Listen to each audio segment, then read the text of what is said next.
गुजरात के मोरबी हादसे च मरण वालियां दा अंकड़ा वधिया। हुण तक 132 लोकां दी मौत दी पुष्टि। राहत अते बचाव कार्य जारी। 170 तो वध लोकां नूं हुण तक कीता गया रेस्क्यू। अमृतसर के जंडियाला गुरू च पेट्रोल पंप ते लुटेरे दा कतल। पिस्टल दिखा के कैश लुट के भज रहा सी बदमाश। सिक्योरिटी गार्ड ने चलाई गोली। गैंगस्टर दीपक टीनू का ट्रांजिट रिमांड लैण दे लई अज फिर दिल्ली जाएगी मानसा पुलिस। पिछली बार नहीं मिली सी कस्टडी। मानसा पुलिस की गिरफ्त चों ही फरार होया सी टीनू। मूसेवाला के मापियां दा पंजाब पुलिस नूं 1 महीने का अल्टीमेटम। बलकौर सिंह बोले जे इंसाफ ना मिलिया तो छड्ड देवांगा देश। पुत दे कतल दी एफआईआर लै लवांगा वापस। राम रहीम की पैरोल ते बवाल जारी। रामचंद्र छत्रपति के बेटे अंशुल पैरोल के खिलाफ खड़काउणगे कोर्ट का बूहा। बोले डेरा मुखी के जेल तो बाहर आउण नाल गवाहां की जान नूं ही खतरा। अपने स्टैंड ते कायम बीबी जगीर कौर। सूत्रा मुताबिक दलजीत चीमा ते सुरजीत रखड़ा नाल मीटिंग तो बाद भी नहीं बदलिया मन। एसडीपीसी प्रधान की चोण लड़न ते बजिद। मुख्यमंत्री भगवंत मान अज पठानकोट का करनगे दौरा। अनाज मंडियां दे विच झोने दे खरीद प्रबंधां दा लैणगे जायजा। अज हरियाणा दे विच आम आदमी पार्टी का शक्ति प्रदर्शन। केजरीवाल आदमपुर दे विच करनगे रोड शो। जिमनी चोण दे विच पार्टी उम्मीदवार लई मंगणगे वोटां। लौह पुरुष सरदार वल्लभ भाई पटेल जी की जयंती अज। राष्ट्रपति द्रौपदी मुर्मू ते गृह मंत्री अमित शाह ने सरदार पटेल नूं कीता नमन। छठ पूजा के चौथे ते आखिरी दिन चढ़दे सूरज नूं दिता गया अर्घ। घाटां ते उमड़िया लोकां दा हजूम।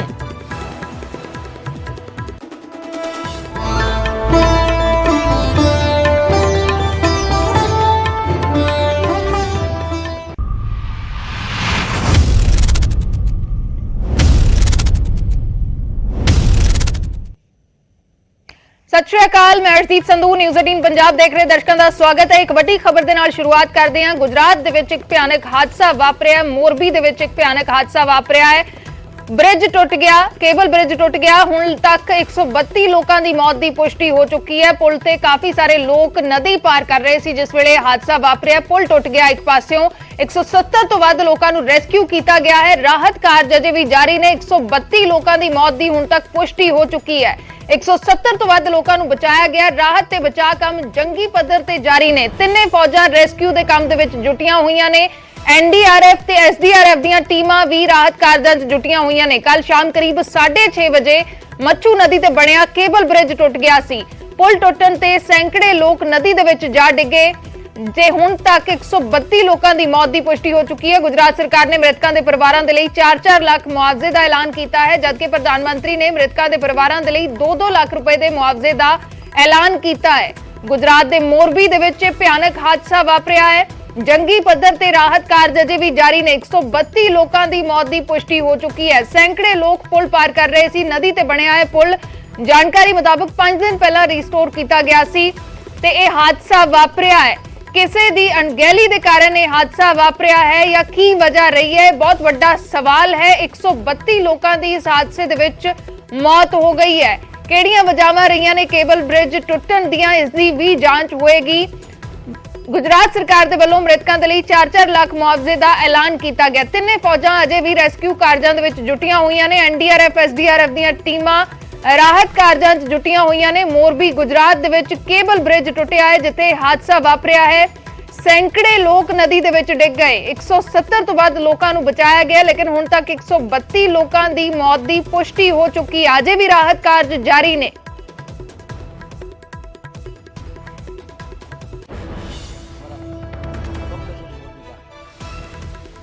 यहाँ पर गृह राज्य मंत्री हर्ष संघवी के अलावा आला अफसर मौजूद है मौके पर और निगरानी रखे हुए हैं पूरे सर्च और रेस्क्यू ऑपरेशन की। यहाँ तक कि जो हाई पावर्ड कमेटी जो बनाई गई है वो हाई पावर्ड कमेटी के जो राजकुमार बेनीवाल हैं वो भी यहाँ मौके पर आए हैं और यहाँ पर ये निगरानी रखी जा रही है। तो उसके अलावा सेना की कहे कि सेना की पूरी सेना की पूरी टुकड़ी है वो यहाँ पर आ गई है और ये इक्विपमेंट है। देखिए जो हर्ष संघवी है वो यहाँ से निर्देश देते हुए यहाँ पर देखे जा रहे हैं। सामने देखिए सेना की पूरी जवान है यहाँ पर पूरी टुकड़ी तैनात है, लोकेट कर रहे हैं। अभी की स्थिति है जो यहाँ पर एक चीज़ मैं आपको दिखाऊँ, यहाँ पर दरअसल ये सरिये बनाया जा रहा है, सरिये को तैयार किया जा रहा है। ये आप देखिए, ये यहाँ पर दिखाएंगे आपको, ये भाई साहब हैं जो एक सरिया तैयार कर रहे हैं। ये आप देखेंगे, ये है सरिये को बड़ा लंबा किया जा रहा है। दरअसल उनसे पूछेंगे, ये बताएंगे आप सरिया क्यों आप ये बना रहे हैं, इसका क्या ये डेड बॉडी को खींचने के लिए जो तो अभी भी नीचे होगी उसको हाँ, आप खींच पाएंगे। हाँ। तो ये कितना सरिया लंबा होगा, ये कितना बड़ा? एक एक पाँच पाँच सरिया फिट करके बाद में जाने दे देखो। तो ये देखिए एक एक करके ऐसे सरिये जो लंबे लंबे सरिये हैं इस तरीके से बनाए जा रहे हैं। चूँकि अंदर अगर शव है, डेड बॉडी है, तो ये और सरिये की आप पूरी तरीके से देखें, ये सरिये इस तरीके से लंबे चौड़े सरिये की एक पूरी है, उसको लंबा सरिया बनाया जाता है। और सामने आपको मैं जो सर्च ऑपरेशन चल रहा है यहाँ पर दिखाऊंगा आपको।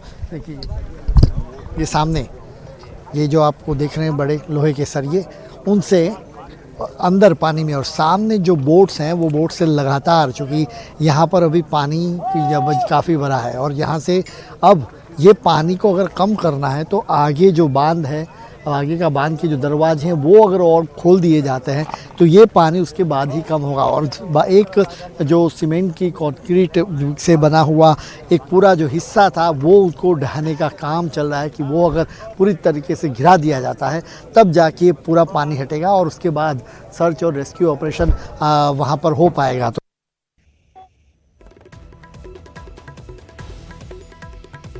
ਤਾਂ ਅਜੇ ਵੀ ਰੈਸਕਿਊ ਆਪਰੇਸ਼ਨ ਜਾਰੀ ਹੈ, ਬਚਾਅ ਕਾਰਜ ਜਾਰੀ ਨੇ। ਜੰਗੀ ਪੱਧਰ ਤੇ ਬਚਾਅ ਕਾਰਜ ਇਸ ਵੇਲੇ ਜਾਰੀ ਹੈ। ਗੁਜਰਾਤ ਦੇ ਮੋਰਬੀ ਦੇ ਵਿੱਚ ਭਿਆਨਕ ਹਾਦਸਾ ਵਾਪਰਿਆ ਹੈ। ਪੁਲ ਦੀਆਂ ਤਸਵੀਰਾਂ ਵੀ ਅਸੀਂ ਤੁਹਾਨੂੰ ਦਿਖਾ ਰਹੇ ਹਾਂ ਕਿ ਕਿਸ ਤਰੀਕੇ ਦੇ ਨਾਲ ਇਹ ਕੇਬਲ ਬ੍ਰਿਜ ਟੁੱਟਿਆ। ਇੱਕ ਪਾਸਿਓਂ ਪੂਰਾ ਬ੍ਰਿਜ ਟੁੱਟ ਗਿਆ, ਸੈਂਕੜੇ ਲੋਕ ਨਦੀ ਦੇ ਵਿੱਚ ਡਿੱਗ ਗਏ ਨੇ। ਪੁਲ ਤੋਂ ਉੱਪਰ ਚੜ੍ਹਨ ਦੀਆਂ ਕੋਸ਼ਿਸ਼ਾਂ ਕਰਦੇ ਲੋਕਾਂ ਦੀਆਂ ਬਹੁਤ ਹੀ ਭਿਆਨਕ ਤਸਵੀਰਾਂ ਸਾਹਮਣੇ ਆਈਆਂ ਨੇ ਜੋ ਬਚਣ ਦੀ ਕੋਸ਼ਿਸ਼ ਕਰਦੇ ਨਜ਼ਰ ਆ ਰਹੇ ਸੀ।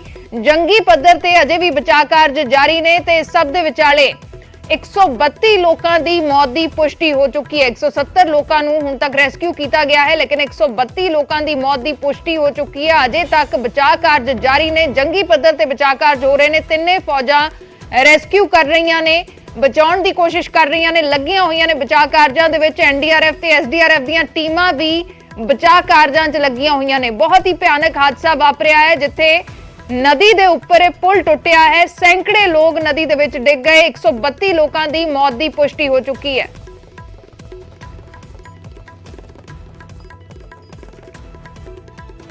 कल गुजरात में एक हादसे में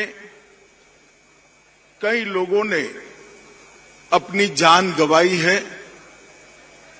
वो दुर्भाग्यपूर्ण हादसे में अपनी जान गंवाने वाले सभी लोगों के परिवारजनों के प्रति मेरी संवेदना व्यक्त करता हूं और वो सभी मृतकों के प्रति ईश्वर से प्रार्थना करता हूं कि इनकी आत्मा को चीर शांति मिले। ਉਧਰ ਗੈਂਗਸਟਰ ਦੀਪਕ ਟੀਨੂ ਦੀ ਕਸਟਡੀ ਦੇ ਲਈ ਅੱਜ ਫਿਰ ਤੋਂ ਮਾਨਸਾ ਪੁਲਿਸ ਦਿੱਲੀ ਜਾਏਗੀ। ਟ੍ਰਾਂਜ਼ਿਟ ਰਿਮਾਂਡ ਲੈਣ ਦੇ ਲਈ ਕੋਸ਼ਿਸ਼ ਕਰੇਗੀ। ਪਿਛਲੀ ਵਾਰ ਹਾਲਾਂਕਿ ਟੀਨੂ ਦੀ ਕਸਟਡੀ ਮਾਨਸਾ ਪੁਲਿਸ ਨੂੰ ਨਹੀਂ ਮਿਲੀ ਸੀ। ਫਿਲਹਾਲ ਦਿੱਲੀ ਪੁਲਿਸ ਦੇ ਰਿਮਾਂਡ ਤੇ ਹੈ ਦੀਪਕ ਟੀਨੂ। ਜ਼ਿਕਰਯੋਗ ਹੈ ਕਿ ਮਾਨਸਾ ਪੁਲਿਸ ਦੀ ਗ੍ਰਿਫਤ ਚੋਂ ਹੀ ਗੈਂਗਸਟਰ ਦੀਪਕ ਟੀਨੂ ਫਰਾਰ ਹੋਇਆ ਸੀ। ਇਸ ਨੂੰ ਲੈ ਕੇ ਵੀ ਜਾਂਚ ਚੱਲ ਰਹੀ ਹੈ ਕਿ ਕੀ ਸਾਜ਼ਿਸ਼ ਦੇ ਤਹਿਤ ਉਸ ਨੂੰ ਫਰਾਰ ਕਰਵਾਇਆ ਗਿਆ ਸੀ। ਪ੍ਰਿਤਪਾਲ ਸਿੰਘ ਜੋ ਸੀਆਈਏ ਇੰਚਾਰਜ ਸੀ ਜਿਸ ਨੂੰ ਬਰਖਾਸਤ ਕੀਤਾ ਗਿਆ, ਮਾਨਸਾ ਪੁਲਿਸ ਦੀ ਗ੍ਰਿਫਤ 'ਚ ਹੈ ਤੇ ਜੋ ਹੁਣ ਤੱਕ ਖੁਲਾਸੇ ਹੋ ਰਹੇ ਨੇ ਉਸ ਦੇ ਮੁਤਾਬਕ, ਹੁਣ ਤੱਕ ਦੀ ਜਾਣਕਾਰੀ ਦੇ ਮੁਤਾਬਕ ਕਾਫੀ ਪਲੈਨਿੰਗ ਕੀਤੀ ਗਈ ਤੇ ਕੀ ਪ੍ਰਿਤਪਾਲ ਸਿੰਘ ਇਸ ਪਲੈਨਿੰਗ ਦੇ ਵਿੱਚ ਸ਼ਾਮਲ ਸੀ, ਇਸ ਨੂੰ ਲੈ ਕੇ ਜਾਂਚ ਹੋ ਰਹੀ ਹੈ। ਕਈ ਸਾਰੇ ਖੁਲਾਸੇ ਵੀ ਹੁਣ ਤੱਕ ਹੋਏ ਨੇ। ਮਾਨਸਾ ਪੁਲਿਸ ਦੀ ਗ੍ਰਿਫਤ ਚੋਂ ਹੀ ਦੀਪਕ ਟੀਨੂ ਫਰਾਰ ਹੋਇਆ ਸੀ। ਦੀਪਕ ਟੀਨੂ ਦੇ ਫਰਾਰ ਹੋਣ ਤੋਂ ਬਾਅਦ ਦਿੱਲੀ ਪੁਲਿਸ ਨੇ ਉਸ ਨੂੰ ਰਾਜਸਥਾਨ ਤੋਂ ਗ੍ਰਿਫਤਾਰ ਕੀਤਾ ਹੈ। ਫਿਲਹਾਲ ਦਿੱਲੀ ਪੁਲਿਸ ਦੀ ਗ੍ਰਿਫਤ 'ਚ ਹੈ, ਦਿੱਲੀ ਪੁਲਿਸ ਦੇ ਕੋਲ ਰਿਮਾਂਡ ਤੇ ਹੈ। ਅੱਜ ਫਿਰ ਤੋਂ ਮਾਨਸਾ ਪੁਲਿਸ ਦਿੱਲੀ ਜਾਏਗੀ ਦੀਪਕ ਟੀਨੂ ਦਾ ਟ੍ਰਾਂਜ਼ਿਟ ਰਿਮਾਂਡ ਲੈਣ ਦੇ ਲਈ। ਪਿਛਲੀ ਵਾਰ ਕਸਟਡੀ ਨਹੀਂ ਮਿਲੀ ਸੀ, ਕਿ ਇਸ ਵਾਰ ਕਸਟਡੀ ਮਿਲਦੀ ਹੈ ਇਹ ਸਵਾਲ ਬਣਿਆ ਹੋਇਆ ਹੈ। ਗੈਂਗਸਟਰ ਦੀਪਕ ਟੀਨੂ ਦਾ ਟ੍ਰਾਂਜ਼ਿਟ ਰਿਮਾਂਡ ਲੈਣ ਦੇ ਲਈ ਮਾਨਸਾ ਪੁਲਿਸ ਅੱਜ ਫਿਰ ਤੋਂ ਦਿੱਲੀ ਜਾਏਗੀ। ਬਲਦੇਵ ਸ਼ਰਮਾ ਸਾਡੇ ਸਹਿਯੋਗੀ ਮਾਨਸਾ ਤੋਂ ਜੁੜੇ ਨੇ। ਬਲਦੇਵ, ਕੀ ਕੁਝ ਤੁਹਾਡੇ ਕੋਲ ਪੂਰੀ ਜਾਣਕਾਰੀ? ਪਿਛਲੀ ਵਾਰ ਕਸਟਡੀ ਨਹੀਂ ਮਿਲੀ ਸੀ, ਇਸ ਵਾਰ ਮਾਨਸਾ ਪੁਲਿਸ ਨੂੰ ਉਮੀਦ ਹੈ ਕਿ ਇਸ ਵਾਰ ਉਹਨਾਂ ਨੂੰ ਟ੍ਰਾਂਜ਼ਿਟ ਰਿਮਾਂਡ ਮਿਲੇਗਾ, ਕਿਉਂਕਿ ਜ਼ਿਕਰ ਇਸ ਦਾ ਵੀ ਵਾਰ-ਵਾਰ ਹੁੰਦਾ ਹੈ ਕਿ ਮਾਨਸਾ ਪੁਲਿਸ ਦੀ ਗ੍ਰਿਫਤ ਚੋਂ ਹੀ ਦੀਪਕ ਟੀਨੂ ਫਰਾਰ ਹੋਇਆ ਸੀ। ਬਿਲਕੁਲ ਅਰਸ਼ਦੀਪ, ਮਾਨਸਾ ਪੁਲਿਸ ਹੈ ਜਿਹੜੀ ਅੱਜ ਸਵੇਰ 3 ਵਜੇ ਇਥੋਂ ਭਾਰੀ ਪੁਲਿਸ ਬਲ ਦੇ ਨਾਲ ਰਵਾਨਾ ਹੋ ਗਈ ਹੈ ਤੇ ਦਿੱਲੀ ਪਹੁੰਚ ਚੁੱਕੀ ਹੈ ਤੇ ਅੱਜ ਉਹ ਆਪਣੀ ਅਦਾਲਤ ਦੇ ਵਿੱਚ ਫਿਰ ਤੋਂ ਦਿੱਲੀ ਨਾ ਰੱਖੂਗੀ, ਕਿਉਂਕਿ ਪਿਛਲੇ ਦਿਨੀ ਪੁਲਿਸ ਦੀ ਜਿਹੜੀ ਕਸਟਡੀ ਹੈ ਦੀਪਕ ਟੀਨੂ ਦੀ ਨਹੀਂ ਮਿਲੀ ਸੀ, ਕਿਉਂਕਿ ਦਿੱਲੀ ਪੁਲਿਸ ਦਾ ਤਰਕ ਸੀ ਕਿ ਜਿਹੜੇ ਹਥਿਆਰ ਮਿਲੇ ਉਹਨਾਂ ਦਾ ਪਤਾ ਲਾਉਣਾ ਹੈ। ਇਸ ਕਰਕੇ ਮਾਨਸਾ ਪੁਲਿਸ ਹੈ ਜਿਹੜੀ ਖਾਲੀ ਹੱਥ ਲੌਟ ਆਈ ਸੀ ਅੱਜ ਫੇਰ ਪੂਰੀ ਤਿਆਰੀ ਦੇ ਨਾਲ ਮਾਨਸਾ ਪੁਲਿਸ ਗਈ ਹੈ। ਲੱਗਦਾ ਹੈ ਅੱਜ ਉਹਨਾਂ ਨੂੰ ਜਸਦੀਪ ਕਟੀਨੂ ਦੀ ਕਸਟਡੀ ਮਿਲੂਗੀ, ਫਿਰ ਤੋਂ ਉਹ ਪੁੱਛਗਿੱਛ ਹੋਊਗੀ ਕਿ ਇਸ ਮਾਮਲੇ ਦੇ ਵਿੱਚ ਉਸ ਨੂੰ ਭਜਾਉਣ ਦੇ ਵਿੱਚ ਕਿਹੜੇ ਅਧਿਕਾਰੀਆਂ ਦਾ ਹੱਥ ਹੈ, ਕਿੰਨੇ ਪੈਸੇ ਦਿੱਤੇ ਗਏ। ਉਸ ਤੋਂ ਬਾਅਦ ਜਿਹੜਾ ਦੋਸ਼ੀ ਪ੍ਰਿਤਪਾਲ ਹੈ ਉਸ ਨੂੰ ਵੀ ਜਿਹੜਾ ਰਿਮਾਂਡ ਤੇ ਦੁਬਾਰਾ ਲਿਆ ਕੇ ਆਮਣੇ ਸਾਹਮਣੇ ਪੁੱਛਗਿੱਛ ਕੀਤੀ ਜਾਊਗੀ। ਫਿਲਹਾਲ ਇੰਤਜ਼ਾਰ ਦੀਪਕ ਕਟੀਨੂ ਦਾ ਕਿ ਕਦੋਂ ਤੱਕ ਉਹ ਮਾਨਸਾ ਪਹੁੰਚਦਾ। ਜੀ ਸ਼ੁਕਰੀਆ ਬਲਦੇਵ ਪੂਰੀ ਜਾਣਕਾਰੀ ਦੇ ਲਈ। ਤਾਂ ਮਾਨਸਾ ਪੁਲਿਸ ਰਵਾਨਾ ਹੋ ਚੁੱਕੀ ਹੈ ਦਿੱਲੀ ਦੇ ਲਈ। ਭਾਰੀ ਪੁਲਿਸ ਬਲ ਦੇ ਨਾਲ ਟ੍ਰਾਂਜ਼ਿਟ ਰਿਮਾਂਡ ਦੇ ਲਿਆਉਣ ਦੀ ਤਿਆਰੀ ਹੋ ਰਹੀ ਹੈ ਤੇ ਉਸ ਤੋਂ ਪੁੱਛਗਿੱਛ ਕੀਤੀ ਜਾਏਗੀ। ਪ੍ਰਿਤਪਾਲ ਸਿੰਘ ਦੇ ਸਾਹਮਣੇ ਬਿਠਾ ਕੇ ਵੀ ਪੁੱਛਗਿੱਛ ਹੋਏਗੀ ਕਿ ਫਰਾਰ ਹੋਣ ਦੀ ਪਲੈਨਿੰਗ ਕਿਸ ਤਰੀਕੇ ਦੇ ਨਾਲ ਹੋਈ, ਕਿਵੇਂ ਫਰਾਰ ਹੋਇਆ, ਇਹਨਾਂ ਸਭ ਚੀਜ਼ਾਂ ਨੂੰ ਖੰਗਾਲਿਆ ਜਾਏਗਾ। ਗੈਂਗਸਟਰ ਦੀਪਕ ਕਟੀਨੂ ਇਸ ਵੇਲੇ ਦਿੱਲੀ ਪੁਲਿਸ ਦੀ ਗਿਰਫਤ ਦੇ ਵਿੱਚ ਹੈ। ਦਿੱਲੀ ਪੁਲਿਸ ਦੇ ਕੋਲ ਰਿਮਾਂਡ ਤੇ ਹੈ। ਮਾਨਸਾ ਪੁਲਿਸ ਨੂੰ ਪਿਛਲੀ ਵਾਰ ਕਸਟਡੀ ਨਹੀਂ ਮਿਲੀ ਸੀ, ਲੇਕਿਨ ਹੁਣ ਫਿਰ ਤੋਂ ਮਾਨਸਾ ਪੁਲਿਸ ਅੱਜ ਦਿੱਲੀ ਪਹੁੰਚ ਰਹੀ ਹੈ। ਟੀਨੂ ਦਾ ਟ੍ਰਾਂਜ਼ਿਟ ਰਿਮਾਂਡ ਲੈਣ ਦੇ ਲਈ ਕੋਸ਼ਿਸ਼ ਕੀਤੀ ਜਾਏਗੀ। ਉਧਰ ਸਿੱਧੂ ਮੂਸੇਵਾਲਾ ਦੇ ਪਿਤਾ ਨੇ ਪੁਲਿਸ ਨੂੰ ਫਾਈਨਲ ਅਲਟੀਮੇਟਮ ਦੇ ਦਿੱਤਾ ਹੈ। ਬਲਕੌਰ ਸਿੰਘ ਨੇ 25 ਨਵੰਬਰ ਤੱਕ ਇਨਸਾਫ ਮੰਗਿਆ ਹੈ ਤੇ ਕਿਹਾ ਹੈ ਕਿ ਜੇ ਇਨਸਾਫ ਨਹੀਂ ਮਿਲਦਾ ਤਾਂ ਉਹ ਮੂਸੇਵਾਲਾ ਦੇ ਕਤਲ ਦੀ FIR ਵਾਪਸ ਲੈ ਲੈਣਗੇ ਤੇ ਦੇਸ਼ ਛੱਡ ਦੇਣਗੇ। ਸਰਕਾਰ ਨੂੰ ਦੱਸਣੀ ਚਾਹੁੰਦਾ ਪ੍ਰੈਸ ਦੇ ਮਾਧਿਅਮ ਦੇ ਨਾਲ, ਅਗਰ ਤੁਸੀਂ ਗੈਂਗਸਟਰ ਦਾ ਹਿੱਸਾ ਮੇਰੇ ਪੁੱਤ ਨੂੰ ਬਣਾਉਂਦੇ ਹੋ, ਮੈਂ 25 ਤਰੀਕ ਨੂੰ ਆਪਣੀ FIR ਚੈੱਕ ਕਰੂੰਗਾ, ਤੁਹਾਡਾ ਕੰਮ ਬਿਲਕੁਲ ਸੌਖਾ ਕਰ ਦੂੰਗਾ। ਮੈਂ ਵਾਅਦਾ ਕਰਦਾ ਮੈਂ 1 ਮਹੀਨਾ ਤੁਹਾਡੇ ਮੂੰਹ ਵੱਲ ਵੇਖੂੰਗਾ। ਮੈਂ DGP ਸਾਹਿਬ ਤੋਂ ਟਾਈਮ ਮੰਗਿਆ ਤੇ ਮੇਰੀਆਂ ਤਕਲੀਫਾਂ ਸੁਣ ਲਓ, ਜੋ ਸਵਾਲ ਮੇਰੇ ਮਨ ਦੇ ਵਿੱਚ ਨੇ। ਉਸ ਤੋਂ ਬਾਅਦ ਜੇ ਕਹੋਗੇ ਮੈਂ ਆਪਦੇ ਬੱਚੇ ਦੀ FIR ਚੱਕ ਲੂੰਗਾ, ਮੈਂ ਭਾਵੇਂ ਬੰਗਲਾਦੇਸ਼ 'ਚ ਜਾ ਕੇ ਰਵਾਂ, ਤੁਹਾਡਾ ਮੁਲਕ ਛੱਡ ਦੂੰਗਾ। ਮੈਨੂੰ ਤੁਹਾਡੇ ਮੁਲਕ ਤੋਂ ਕੋਈ ਇੰਜਸਟਿਸ ਨਹੀਂ ਮਿਲਣੀ। ਜਿਹੜੀ ਸਰਕਾਰ ਸੱਚ ਨਹੀਂ ਬੋਲ ਸਕਦੀ, ਉਹ ਏਜੰਸੀਆਂ ਸੁੱਤੀਆਂ ਪਈਆਂ ਨੇ। ਉਹਨਾਂ ਨੇ ਲਾਰੈਂਸ ਦੀ 20 ਟੀਮ ਨੂੰ ਅਜੇ ਤੱਕ ਬੁਲਾਇਆ ਤੱਕ ਨਹੀਂ। ਜੱਗੂ ਜਸਟਿਸ CI ਪ੍ਰਿਤਪਾਲ ਦੀ ਕਮਾਂਡ ਦੇ ਵਿੱਚ USA ਨੂੰ ਫੋਨ ਕਰਦਾ ਰਿਹਾ, ਓਏ ਸਿੱਧੂ ਦਾ ਕਹਿੰਦਾ ਮੈਂ ਮਾਰਿਆ, ਕਿਤੇ ਲਾਰੈਂਸ ਤਾਂ ਨਹੀਂ ਇਹਦੀ ਹਾਈਪ ਲਈ ਜਾਂਦਾ। ਨਹੀਂ, ਆਪਾਂ ਨੂੰ ਜਸਟਿਸ ਨਾ ਮਿਲਿਆ। ਦੇਖੋ ਆਪਣਾ ਸਰਕਾਰਾਂ ਅੱਗੇ ਕੋਈ ਜ਼ੋਰ ਨਹੀਂ। ਮੈਂ ਇੱਕ ਸਾਬਕਾ ਫੌਜੀ ਹਾਂ, ਕਾਨੂੰਨ ਦੇ ਖਿਲਾਫ ਬਿਲਕੁਲ ਵੀ ਨਹੀਂ ਜਾਊਂਗਾ। ਜੇ ਮੈਨੂੰ ਲੱਗਿਆ ਵੀ ਮੇਰੇ ਮੁਲਕ ਦਾ ਸੰਵਿਧਾਨ ਮੇਰੇ ਉਲਟ ਹੈ ਤਾਂ ਵੀਰੋ ਆਪਾਂ ਹੱਥ ਖੜੇ ਕਰਦੇ ਹਾਂ। ਆਪਦੀ ਜਿਹੜੀ ਹੈ ਆਪਣਾ ਮਰ ਗਿਆ ਆਪਾਂ ਫੂਕਤਾ, ਕਿਸੇ ਨੂੰ ਕੋਈ ਦਰਬ ਨਹੀਂ ਹੈ।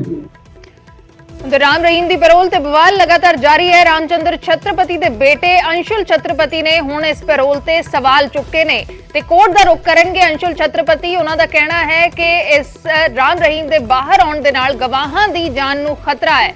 ਅੰਸ਼ੁਲ ਛਤਰਪਤੀ ਨੇ ਸਵਾਲ ਚੁੱਕੇ ਨੇ। ਰਾਮ ਰਹੀਮ ਦੇ ਜੇਲ੍ਹ ਤੋਂ ਬਾਹਰ ਆਉਣ ਦੇ ਨਾਲ ਗਵਾਹਾਂ ਦੀ ਜਾਨ ਨੂੰ ਉਹਨਾਂ ਨੇ ਖਤਰਾ ਦੱਸਿਆ ਹੈ ਤੇ ਪੈਰੋਲ ਦੇ ਖਿਲਾਫ ਕੋਰਟ ਦਾ ਵੀ ਰੁਖ ਕਰਨ ਦਾ ਫੈਸਲਾ ਲਿਆ ਹੈ। ਡੇਰਾ ਪ੍ਰੇਮੀ ਇੱਕ ਵਾਰ ਫਿਰ ਹਿੰਸਕ ਘਟਨਾ ਨੂੰ ਅੰਜਾਮ ਦੇ ਸਕਦੇ ਨੇ, ਅੰਸ਼ੁਲ ਛਤਰਪਤੀ ਨੇ ਖਦਸ਼ਾ ਜਤਾਇਆ ਹੈ। ਰਾਮਚੰਦਰ ਛਤਰਪਤੀ ਜਿਨ੍ਹਾਂ ਦੇ ਕਤਲ ਦੇ ਮਾਮਲੇ ਦੇ ਵਿੱਚ ਰਾਮ ਰਹੀਮ ਸਜ਼ਾ ਭੁਗਤ ਰਿਹਾ ਹੈ, ਉਹਨਾਂ ਦੇ ਬੇਟੇ ਅੰਸ਼ੁਲ ਛਤਰਪਤੀ ਨੇ ਪੈਰੋਲ ਤੇ ਸਵਾਲ ਚੁੱਕੇ ਨੇ ਤੇ ਕਿਹਾ ਹੈ ਕਿ ਇਸ ਮਾਮਲੇ ਦੇ ਵਿੱਚ ਉਹ ਅਦਾਲਤ ਦਾ ਰੁਖ ਕਰਨਗੇ ਤੇ ਉਹਨਾਂ ਨੇ ਖਦਸ਼ਾ ਜਤਾਇਆ ਹੈ ਕਿ ਡੇਰਾ ਪ੍ਰੇਮੀ ਇੱਕ ਵਾਰ ਫਿਰ ਤੋਂ ਹਿੰਸਕ ਘਟਨਾ ਨੂੰ ਅੰਜਾਮ ਦੇ ਸਕਦੇ ਨੇ। ਗਵਾਹਾਂ ਦੀ ਜਾਨ ਨੂੰ ਖਤਰਾ ਖੜਾ ਹੋ ਗਿਆ ਹੈ।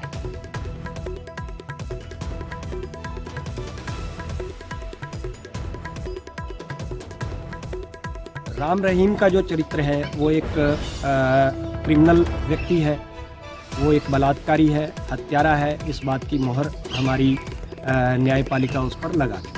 आज फिर जिस तरीके से सत्ता पक्ष उनको इस एक दोबारा उनका पक्ष ले रहा है, तो कहीं ना कहीं उनके हौसले फिर से बुलंद होते जा रहे हैं। वो फिर से इस तरह की घटनाओं को अंजाम दे सकते हैं, जिससे जो मामलों के पीड़ित हैं उनके लिए तो कहीं ना कहीं खतरा है ही। दूसरा, जो मामले अभी तक न्यायपालिका में अंडर ट्रायल हैं, उन मामलों के जो गवाह हैं उनके लिए भी एक बहुत बड़ा थ्रेट हो सकता है।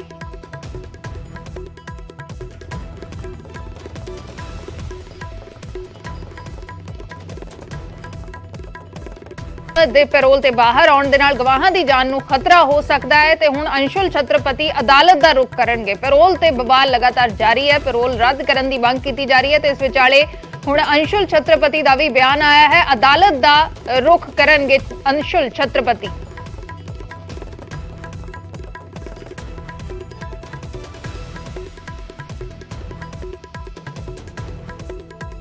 आम व्यक्ति हमारे कानूनी सिस्टम में उसकी जुत्तियां टूट जाती हैं न्याय और इंसाफ पाने के लिए, और आपकी दादागिरी, आपकी हिटलर शाही की वजह से अगर आप उसे बात बात पर ये थ्रेट करें कि आप कोर्ट क्यों नहीं चले जाते, आप हाई कोर्ट क्यों नहीं चले जाते।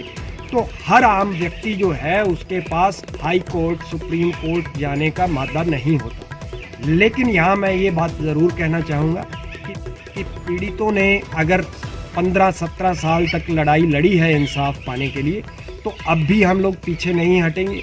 हाई कोर्ट हमें दिखता है, सुप्रीम कोर्ट हमें दिखता है। जो सिस्टम के अंदर आप जो खिलवाड़ कर रहे हैं, ये सबसे बड़ा सवाल है। आप हमें ये थ्रेट मत कीजिए कि आप हाई कोर्ट, सुप्रीम कोर्ट क्यों नहीं चले। आम व्यक्ति उसकी जुत्तियां टूट जाती ਲੁਧਿਆਣਾ हैं। ਸੈਂਟਰਲ ਜੇਲ੍ਹ ਦੇ ਸੁਪਰਡੈਂਟ ਨੂੰ ਧਮਕੀ ਦਿੱਤੀ ਗਈ ਹੈ। ਸੁਪਰਡੈਂਟ ਸ਼ਿਵਰਾਜ ਸਿੰਘ ਨੂੰ ਫੋਨ ਤੇ ਧਮਕੀ ਦਿੱਤੀ ਗਈ ਹੈ। ਕੈਦੀਆਂ ਨੂੰ ਹਾਈ ਸਿਕਿਉਰਿਟੀ ਜ਼ੋਨ ਤੋਂ ਬਾਹਰ ਕੱਢਣ ਦੇ ਲਈ ਕਿਹਾ ਹੈ।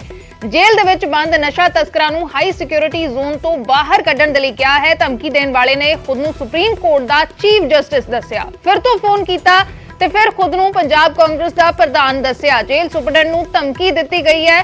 ਕੈਦੀਆਂ ਨੂੰ ਹਾਈ ਸਿਕਿਉਰਿਟੀ ਜ਼ੋਨ ਚੋਂ ਬਾਹਰ ਕੱਢਣ ਦੇ ਲਈ ਕਿਹਾ ਹੈ। ਧਮਕੀ ਦਿੱਤੀ ਹੈ ਲੁਧਿਆਣਾ ਸੈਂਟਰਲ ਜੇਲ੍ਹ ਦੇ ਸੁਪਰਡੈਂਟ ਨੂੰ। ਸੁਪਰਡੈਂਟ ਸ਼ਿਵਰਾਜ ਸਿੰਘ ਨੂੰ ਫੋਨ ਕੀਤਾ, ਧਮਕੀ ਦਿੱਤੀ।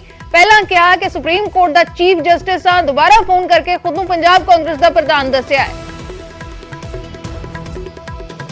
ਤੇ ਕਾਇਮ ਨੇ ਸੂਤਰਾਂ ਦੇ ਮੁਤਾਬਕ ਡਾਕਟਰ ਦਲਜੀਤ ਚੀਮਾ ਤੇ ਸੁਰਜੀਤ ਸਿੰਘ ਰੱਖੜਾ ਨੇ ਜੋ ਕੱਲ ਮੀਟਿੰਗ ਕੀਤੀ ਹੈ ਉਸ ਦੇ ਵਿੱਚ ਵੀ ਗੱਲ ਨਹੀਂ ਬਣੀ। ਕੱਲ 3 ਘੰਟੇ ਤੱਕ ਮੀਟਿੰਗ ਹੋਈ ਸੀ। ਐਸਜੀਪੀਸੀ ਪ੍ਰਧਾਨ ਦੀ ਚੋਣ ਲੜਨ ਤੇ ਬੀਬੀ ਜਗੀਰ ਕੌਰ ਬਜ਼ਿੱਦ ਨੇ, ਇਹ ਸੂਤਰਾਂ ਦੇ ਹਵਾਲੇ ਨਾਲ ਜਾਣਕਾਰੀ ਹੈ। ਬੀਬੀ ਜਗੀਰ ਕੌਰ ਬਜ਼ਿੱਦ ਨੇ ਐਸਜੀਪੀਸੀ ਚੋਣਾਂ ਲੜਨ ਦੇ ਲਈ, ਐਸਜੀਪੀਸੀ ਦੇ ਪ੍ਰਧਾਨ ਦੀ ਚੋਣ ਲੜਨ ਦੇ ਲਈ ਕੱਲ ਸੀਨੀਅਰ ਅਕਾਲੀ ਆਗੂ ਉਹਨਾਂ ਦੇ ਨਾਲ ਗੱਲਬਾਤ ਕਰਨ ਦੇ ਲਈ ਪਹੁੰਚੇ ਸੀ। ਡਾਕਟਰ ਦਲਜੀਤ ਸਿੰਘ ਚੀਮਾ ਤੇ ਸੁਰਜੀਤ ਸਿੰਘ ਰੱਖੜਾ ਨੇ ਕੱਲ ਮੁਲਾਕਾਤ ਕੀਤੀ ਹੈ ਬੀਬੀ ਜਗੀਰ ਕੌਰ ਦੇ ਨਾਲ। ਉਹਨਾਂ ਨੇ ਕਿਹਾ ਕਿ ਬਹੁਤ ਹੀ ਸੁਖਾਵੇਂ ਮਾਹੌਲ ਦੇ ਵਿੱਚ ਗੱਲਬਾਤ ਹੋਈ ਹੈ ਤੇ ਇਸ ਮੀਟਿੰਗ ਦੇ ਬਾਰੇ ਸ਼੍ਰੋਮਣੀ ਅਕਾਲੀ ਦਲ ਦੇ ਪ੍ਰਧਾਨ ਨੂੰ ਜਾਣਕਾਰੀ ਦੇਵਾਂਗੇ। ਲੇਕਿਨ ਸੂਤਰਾਂ ਮੁਤਾਬਕ ਚੋਣ ਲੜਨ ਤੇ ਬੀਬੀ ਜਗੀਰ ਕੌਰ ਬਜ਼ਿੱਦ ਨੇ 2 ਤਾਰੀਖ ਨੂੰ ਖੁੱਲ ਕੇ ਐਲਾਨ ਕਰ ਸਕਦੇ ਨੇ। ਸੂਤਰਾਂ ਦੇ ਹਵਾਲੇ ਨਾਲ ਵੱਡੀ ਖਬਰ ਹੈ, 2 ਤਾਰੀਖ ਨੂੰ ਖੁੱਲ ਕੇ ਐਲਾਨ ਕਰ ਸਕਦੇ ਨੇ ਬੀਬੀ ਜਗੀਰ ਕੌਰ ਐਸਜੀਪੀਸੀ ਪ੍ਰਧਾਨ ਦੀ ਚੋਣ ਲੜਨ ਤੇ ਬਜ਼ਿੱਦ ਨੇ।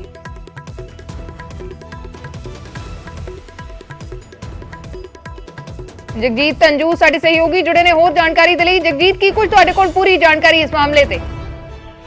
ਅਸਦੀਪ, ਜਿਵੇਂ ਕੱਲ 5 ਵਜੇ ਦੇ ਕਰੀਬ ਆਪਣੇ ਦਲਜੀਤ ਸਿੰਘ ਚੀਮਾ ਔਰ ਸੁਰਜੀਤ ਰੱਖੜਾ ਬੀਬੀ ਜਗੀਰ ਕੌਰ ਦੇ ਘਰ ਪਹੁੰਚਦੇ ਨੇ ਤਾਂ 3 ਘੰਟੇ ਜਿਹੜੀ ਹੈ ਮੀਟਿੰਗ ਚੱਲਦੀ ਹੈ। ਤਕਰੀਬਨ ਰਾਤ 8 ਵਜੇ ਦੇ ਕਰੀਬ ਜਿਹੜੀ ਬੰਦ ਕਮਰੇ ਦੇ ਵਿੱਚੋਂ ਮੀਟਿੰਗ ਤੋਂ ਦਲਜੀਤ ਸਿੰਘ ਚੀਮਾ ਬਾਹਰ ਆਉਂਦੇ ਨੇ ਤਾਂ ਉਹਨਾਂ ਵੱਲੋਂ ਛੋਟੀ ਜਿਹੀ ਸਟੇਟਮੈਂਟ ਦਿੱਤੀ ਜਾਂਦੀ ਹੈ ਕਿ ਇਹ ਇੱਕ ਰੂਟੀਨ ਅਸੀਂ ਆਮ ਪੂਰੇ ਸਾਲ ਵਿੱਚ ਮੀਟਿੰਗਾਂ ਹੁੰਦੀ ਰਹਿੰਦੀਆਂ ਨੇ। ਬੀਬੀ ਸਾਡੇ ਸੀਨੀਅਰ ਤੇ ਸਤਿਕਾਰਯੋਗ ਨੇ ਔਰ ਜੋ ਉਹਨਾਂ ਦੀ ਗੱਲਾਂ ਨੇ ਉਹ ਅਸੀਂ ਪਾਰਟੀ ਨੂੰ ਦੱਸਾਂਗੇ। ਲੇਕਿਨ ਦੂਜੇ ਪਾਸੇ ਜੋ ਬੰਦ ਕਮਰੇ ਦੇ ਵਿੱਚ ਮੀਟਿੰਗ ਹੋਈ ਹੈ, ਜੋ ਜਾਣਕਾਰੀ ਸਾਡੇ ਕੋਲ ਆ ਰਹੀ ਹੈ ਉਹਦੇ ਵਿੱਚ ਬੀਬੀ ਵੱਲੋਂ ਉਹਨਾਂ ਨੂੰ ਸਪਸ਼ਟ ਕੀਤਾ ਗਿਆ ਹੈ ਕਿ ਜੋ ਵੀ ਪਾਰਟੀ ਵੱਲੋਂ ਕੋਈ ਉਮੀਦਵਾਰ ਐਲਾਨ ਨਾ ਕੀਤਾ ਜਾਵੇ, ਲੇਕਿਨ ਦੂਜੇ ਪਾਸੇ ਜਿਹੜੇ ਹਰ ਇੱਕ ਮੈਂਬਰ ਖੁਦ ਆਪਣੀ ਚੋਣ ਲੜਨ ਜੋ ਵੀ ਚਾਹੁੰਦਾ ਹੋਵੇ ਉਹ ਲੜ ਸਕੇ, ਪਾਰਟੀ ਅਜਿਹਾ ਐਲਾਨ ਕਰੇ। ਜਦ ਕਿ ਜੋ ਉੱਥੇ ਦੂਸਰੇ ਦਲਜੀਤ ਸਿੰਘ ਚੀਮਾ ਸੀ ਉਹਨਾਂ ਦੀ ਮੰਗ ਸੀਗੀ ਕਿ ਬੀਬੀ ਹੁਣੀ ਇਸ ਚੀਜ਼ ਤੇ ਸਹਿਮਤੀ ਦੇਣ, ਇਸ ਚੀਜ਼ ਤੇ ਸਟੇਟਮੈਂਟ ਦੇਣ ਕਿ ਉਹਨਾਂ ਨੂੰ ਜੋ ਵੀ ਪਾਰਟੀ ਦਾ ਫੈਸਲਾ ਉਹ ਮਨਜ਼ੂਰ ਹੋਏਗਾ। ਲੇਕਿਨ ਬੀਬੀ ਵੱਲੋਂ